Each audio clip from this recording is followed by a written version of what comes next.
Hi, everyone. Today we're going to do something a bit different. We're going to tell you a story. That's right. Not our usual format. This is more of a pipinen, a piece of storytelling. Exactly. It's an account shared by a listener, someone who uses the name You. And this story, it comes from excerpts from a YouTube video where Buck and Cooey actually recounted this experience himself. It sounds pretty intense. Oh, it really does. It's about something terrifying that happened to him and his friends on New Year's Eve. So, our goal today is just to tell you the story as Pug and Paz shared it. Explore what happened that night based on his account. Yeah, it's quite scary, definitely gripping. It talks about, what seems like a real encounter with something unexplained. And the consequences. The story apparently has some pretty serious, long-lasting consequences stemming from one night. Right. So let's get into it. Let's set the scene. Okay. This happened about 4 years ago, maybe a bit more now. Nicodemus was around 20 years old. Young guy. Yeah. And he was living alone at the time in his house. His parents were away. Okay. What kind of house was it? It was a single-story wooden house. But the key thing is, it was built on high stilts. You know, the kind where there's a big open space underneath. Ah, right. Common in some areas. Creates a sort of open-air ground floor. Exactly. And it was New Year's Eve, December 31st. He had the place to himself. Perfect for a party, then. You guessed it. He invited about 10 friends over. Standard New Year's Eve stuff. Food, drinks. All of that. They brought food, drinks, snacks, and they set up karaoke under the house in that open space. Making good use of it. Sounds like a fun setup. Yeah, try to picture it. You know, lively New Year's party vibe. Yeah. Music blasting, friends singing karaoke, probably pretty loud. Celebrating, counting down to midnight. Exactly. Fireworks, greetings, all that usual festive cheer. Just a bunch of young people having a good time. Seems pretty normal so far. It does. But you know how these things go. As the night went on, past midnight, the party started to thin out. People heading home. Right. Some friends left. Eventually, the group was down to maybe 5 or 6 people still hanging around. Still a decent little group. Yeah, but I felt like things were winding down naturally. He was probably getting tired, hosting and everything. Makes sense. So he decided, okay, he was going to head upstairs to his actual house part, get some sleep. And the others? He told the friends still downstairs, hey, I'm going up. Just finish cleaning up a bit and come up when you're ready. Okay. Did they? Most of them agreed. They planned to tidy up and then head upstairs. And the ones who went up didn't immediately sleep, apparently. They were just sort of lounging, maybe chatting on their phones. Just winding down themselves? Right. But one kind of story makes a point about 2 friends specifically. Kaka and Guy. Okay. What about them? The source kind of describes them as maybe a bit more rebellious. Or just, keen to keep the party going. Didn't want the night to end. Exactly. They apparently said straight up they wanted to stay downstairs under the house and keep drinking. They weren't ready to call it a night. Ah, okay. So they stayed downstairs while Pupthan went up. Yeah. The Pupkan went up, probably crashed pretty quickly, being tired. But his sleep didn't last long. Oh. What happened? The story says it was around 3 a.m. Suddenly, he's jolted awake. By what? Loud yelling. Come from downstairs. It was Dawson's voice, apparently sounding really panicked. Distressed. 3 a.m. yelling. Not usually a good sign. Definitely not. It woke up the other friends upstairs, too. Everyone's confused at first, like, what's going on? But then urgency kicks in. Right. Confusion turns to alarm. The Anaconda and the others, they scramble out of bed, rush downstairs to see what the hell is happening. And what did they find? According to the account, it was horrifying. They found he was on the ground. Okay. And he was convulsing violently. The description is graphic. Eyes rolling back, foaming at the mouth. Whoa. Okay, that's serious. Like a seizure. It sounds like it. Just a terrible medical emergency unfolding. So, naturally, Bhagat and the other friends rushed to help him. Trying basic first aid. Yeah. Turning him on his side, supporting his head, doing what they could in that moment of panic. Right. But while this is happening, Connell looks around. His gaze kind of falls on the area near where Dune Kalak collapsed. Right. He sees the house shrine. It was located under the house, not far from where they'd been partying. Okay, a house shrine. But it wasn't just there. It was smashed up, like really badly damaged. Damaged? How? King Yadaw's account is specific. The roof was caved in. Things inside were broken, scattered. Yeah. And one of the main pillars supporting the shrine structure cracked almost in half. Wow. Like someone hit it hard. Exactly. It looked like it had been struck by something heavy with force. Okay, that's weird. And then, Adding to it all, Ankan spots something else. A metal rod lying on the ground right near where Mephisto was convulsing. a metal rod near the damaged shrine and the convulsing friend. Yeah. You can see where this is going. I Right? think so. He put 2 and 2 together. Instantly. His immediate thought, his awful deduction, was that Am must have used that rod to smash the shrine. Oh, man. Okay. So this shrine, was it just like a decorative thing or did it have meaning? Huge meaning. According to Tanitsu, this wasn't just any shrine. It was a Tikkifukomadat Hilide, highly respected. Hey, sound. That sounds significant. Like a guardian spirit shrine. Simon means like an elder or ancestral spirit, right? Okay, the guardian spirit of the place, the home. And for Niiko personally, it was incredibly important. Sacred, even. Why specifically for him? He believed, like really believed, it had helped him before. He'd been in a tough spot financially. Okay. Made a wish at the shrine for help. And soon after, he won the lottery. A significant amount. Wow. Seriously. Yeah, that's his story. And he was so grateful he made an offering.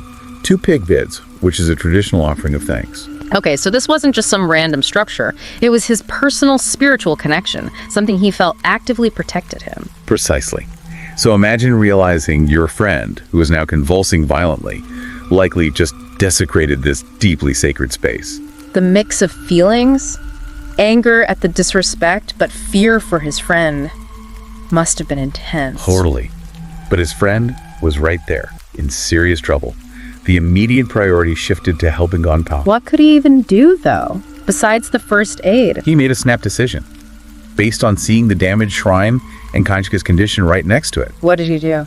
He went straight over to the damaged shrine. Okay. He lit incense. Yeah. You know, the traditional way to show respect, to communicate. Right. And he spoke out loud, directly to the spirit, his Olsen Tunbite. What did he say? He begged for forgiveness for his friend, pleaded with the spirit to stop whatever was happening to Ikonka. He promised right then and there that he would repair the shrine immediately. He didn't know for sure if the shrine was the cause, but he acted on that strong suspicion. Exactly. In that moment of pure desperation, with the evidence right there, it felt like the only thing to do. An act of appeasement, maybe? A desperate hope it would work. And here's the really wild part of the story. According to Inda, it did. What do you mean? He says within less than a minute, less than 60 seconds after he finished his plea, place the incense. Can't stop. Stopped. Stopped. Just like that. Just like that. His breathing went back to normal. He regained consciousness. Whoa, that's uncanny. The timing. Unbelievably quick, according to the account. Almost instantaneous recovery after the apology to the shrine spirit. Okay, so Halson wakes up. What does he say? Does he remember anything? His very first words were apparently about seeing a ghost. A ghost. Yeah. He specifically described it as an old man ghost. Called it Kamadaga, which is kind of a maybe slightly disrespectful term for an old man ghost. And where was this ghost? He said it was at the front of the house. He was clearly terrified. Kept saying he was scared, didn't want to be there, absolutely refused to stay. Did he remember smashing the shrine? Or convulsing? Nope. When the others asked him what happened, why he collapsed, he claimed he remembered nothing about it. Just kept saying he was really drunk. Convenient memory loss, maybe? Or genuine shock? Could be either. But while they were dealing with Kakia, who had suddenly stabilized, they realized something else. What? I mustn't know the other friend who stayed downstairs. He was still over in that dark corner, huddled up. Quiet. Totally unresponsive this whole time. Well, Identa was convulsing and everything. Indika just stayed there. Apparently so.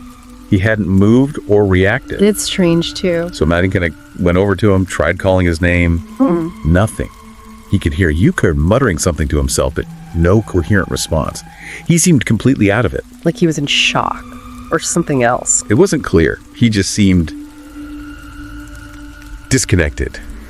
Karnakot felt he had to snap him out of it somehow. The story says he did something pretty drastic. He hit pretty hard on the head with his hand. He hit him. Wow, okay. Did it work? Startlingly well, it seems. flinched violently like he'd been physically shocked out of a trance, looked up, eyes wide, seemed to suddenly become aware of his surroundings again. And then the probability there, did he say what was wrong? Oh, yeah. Yeah. And his story was just as terrifying, maybe even more so. What did he experience? He also saw the entity. He said he saw an old man ghost dressed in white, but with no pupils in his eyes. No pupils. Creepy detail. Right. And he said this ghost was standing right next to it just before Kennecott collapsed. So he saw it happen. He saw the prelude. But for Hayazis, it didn't stop there.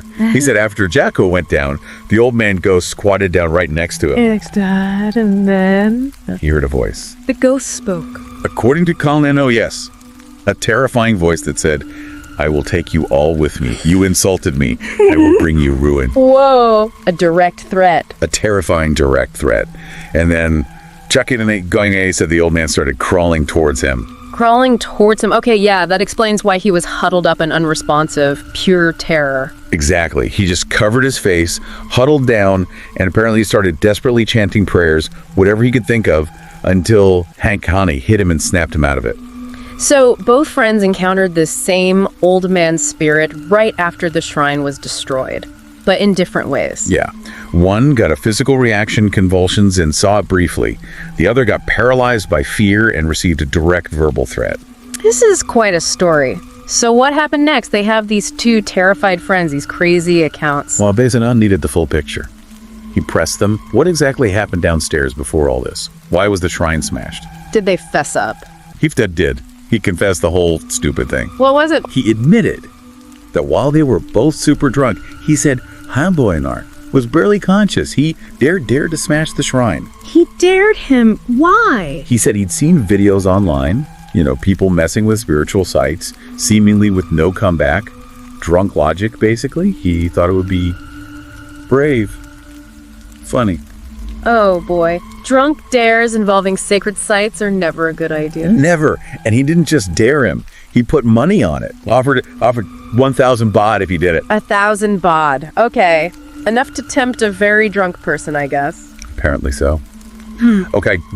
Completely wasted. Wanting the money, saw that metal rod nearby. And just went for it. Immediately. Grabbed it, smashed the shrine badly. The damage came found later. And then, according to his confession, walked right back over to him, holding out his hand for the 1,000 baht. He wanted his payment right away. Yeah. That was literally moments before his body seized up and he collapsed, convulsing. Wow. The dare, the act, the demand for payment, and then immediate terrifying consequences. It's all linked. Directly linked, according to Donev telling.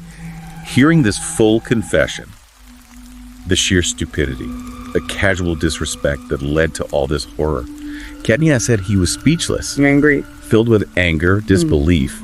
But looking at Hank and Hank, who were obviously completely shaken and terrified, he couldn't really lay into them right then. Understandable. What did they do then? The friends had an Aranet or a pen? We're desperate to leave. Just get out of that house immediately. But they were in no state to drive, surely. Absolutely not. Still drunk, totally shocked, publicated, refused to let them.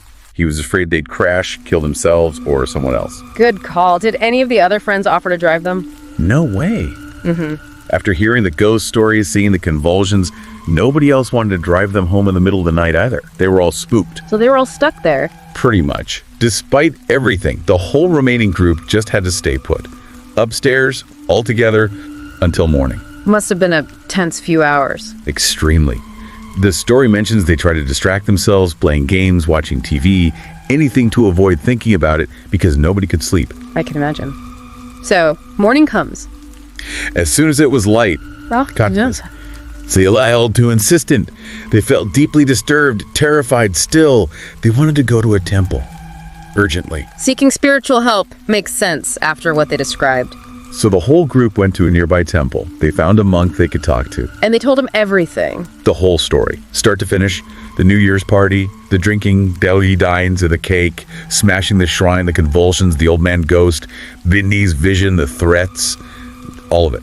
How did the monk react? Was he skeptical? Apparently not. According to Dio, the monk listened patiently, seemed to understand immediately. He confirmed he could help. What was his take on it? He put it very simply. He said something like, well, anyone whose home gets destroyed would be unhappy, wouldn't they? Referring to the shrine as the spirit's home. Exactly. Seeing the shrine desecration as literally destroying the spirit's dwelling place, causing its anger. Okay. So what did he advise? He told Bai what they had to do. They needed to perform a Formal apology ritual. Yes, directed specifically to the spirit of the shrine they had wronged. A way to show deep remorse and ask forgiveness. Standard practice for appeasement in these situations, I suppose. It seems so. But then something even stranger happened. Oh. According to Ide, as the monk was talking, he suddenly seemed to look past them, like over their shoulders, at something behind them. Something they couldn't see. Exactly. And he started speaking softly, addressing this unseen presence, asking it for mercy, asking it to forgive these two boys. He was talking directly to the spirit. Right there. That's how Nuskas described it. He said the hair on his arms stood up. Immediate goosebumps. He instinctively looked back. Saw nothing, but felt this intense wave of dread wash over him. Wow. That's incredibly unsettling. Yeah. And after a moment of this silent communication, or whatever it was, the monk turned back to them. And did the spirit reply? The monk relayed the spirit's response. Okay. He said forgiveness would be granted. Yeah. The immediate terror, the attacks would stop. Okay, that's good. But I feel like there's a but. There's a big but. Yeah. A very strict condition was attached to the forgiveness. What was it? Gentak had to return every single year. After doing the initial apology ritual, they had to come back to Dilly House annually. Why? What did they have to do? They had to make merit, and specifically offer pig heads to the shrine.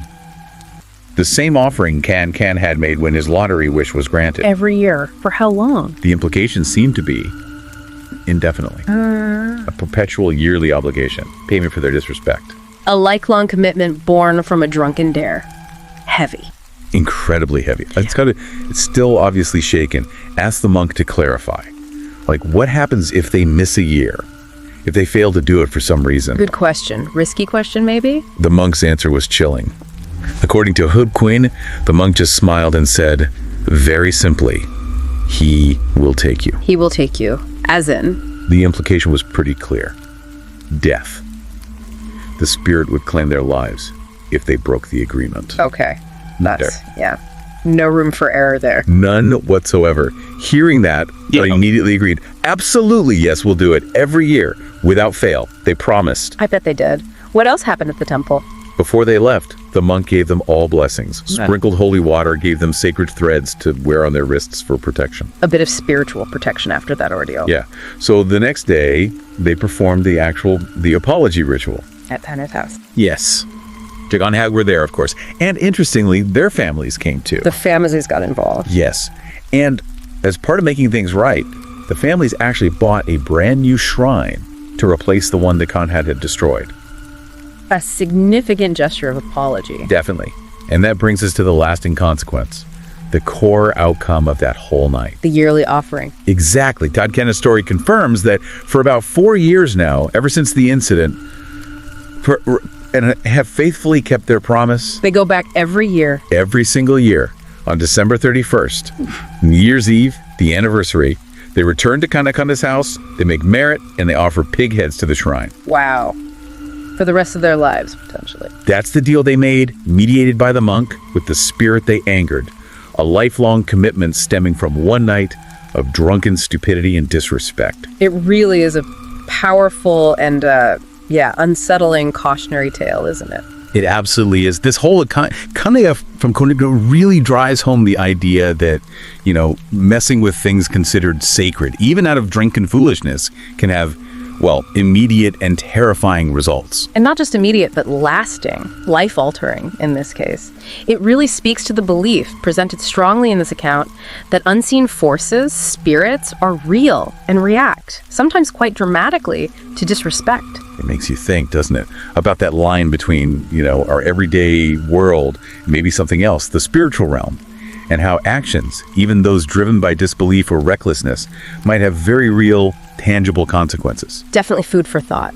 It underscores the importance in many cultures of respecting spiritual sites and beliefs, whether you personally share them or not. Because according to stories like this, the potential cost of disrespect can be profound. A chilling thought to end on. What forces might be out there watching, reacting? Well, that's the story here, Eden. We hope you found this goofy, well, captivating, maybe a little chilling. It certainly gave us something to think about. If you enjoy these kinds of stories, these explorations into the unexplained, please do consider liking this, sharing it, maybe subscribing to the Horror Docs channel for more content like this. Your support helps us bring more stories like Compactas to light. Thanks so much for listening, and we'll be back soon with our next exploration. Bye for now. Take care.